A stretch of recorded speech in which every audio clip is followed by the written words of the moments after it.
Chapter 22. The Country of the Qdlngs. The four travellers passed through the rest of the forest in safety, and when they came out from its gloom and saw before them a steep hill covered from top to bottom with great pieces of rock. "That will be a hard climb," said the Scarecrow, "but we must get over the hill nevertheless." So he led the way, and the others followed. They had nearly reached the first rock when they heard a rough voice cry out, "Keep back!" "Who are you?" asked the Scarecrow. Then a head showed itself over the rock, and the same voice said, "This hill belongs to us, and we don't allow anyone to cross it."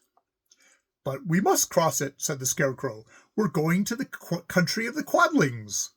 "But you shall not," replied the voice, and there stepped from behind the rock the strangest man the travellers had ever seen.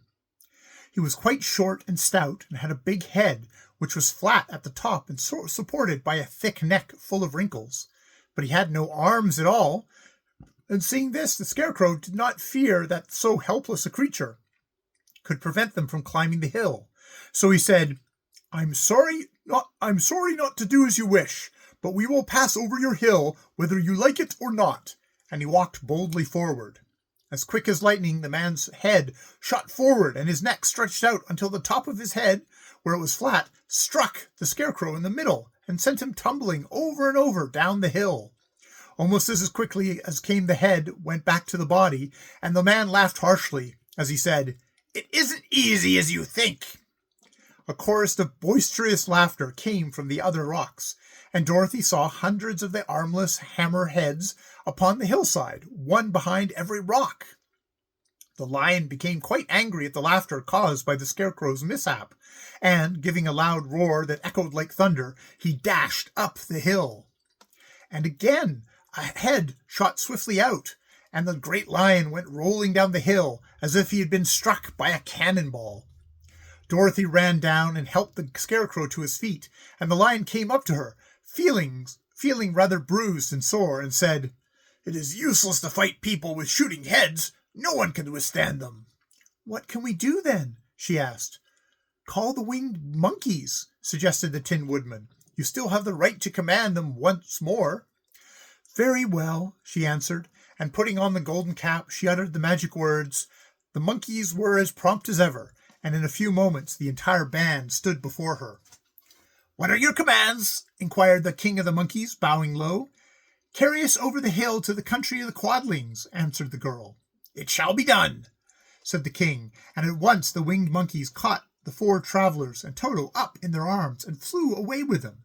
As they passed over the hill, the hammerheads yelled with vexation and shot their heads high into the air, but they could not reach the winged monkeys, which carried Dorothy and her comrades safely over the hill and set them down in the beautiful country of the Qdlngs. "This is the last time you can summon us," said the leader to Dorothy, "so goodbye and good luck to you." "Goodbye, and thank you very much," returned the girl, and the monkeys rose into the air and were out of sight in a twinkling. The country of the Qdlngs seemed rich and happy. There was field upon field of ripening grain, with well-paved roads running between, and pretty rippling brooks with strong bridges across them. The fences and houses and bridges were all painted bright red, just as they'd been painted yellow in the country of the Winkies and blue in the country of the Munchkins. The Qdlngs themselves, who were short and fat and looked chubby and good-natured, were dressed all in red, which showed bright against the green grass and yellowing grain. The monkeys had set them down near a farmhouse, and the four travellers walked up to it and knocked at the door. It was opened by the farmer's wife, and when Dorothy asked for something to eat, the woman gave them all a good dinner, with 3 kinds of cake and 4 kinds of cookies, and a bowl of milk for Toto. "How far is it to the castle of Glinda?" asked the child. "It is not a great way," answered the farmer's wife. "Take the road to the south, and you will soon reach it." Thanking the good woman, they started afresh and walked by the fields and across the pretty bridges until they saw before them a very beautiful castle. Before the gates were 3 young girls dressed in handsome red uniforms trimmed with gold braid, and as Dorothy approached, one of them said to her, "Why have you come to the South Country?" "To see the good witch who rules here," she answered. "Will you take me to her?" "Let me have your name, and I will ask Glinda if she will receive you." They told who they were, and the girl soldier went into the castle.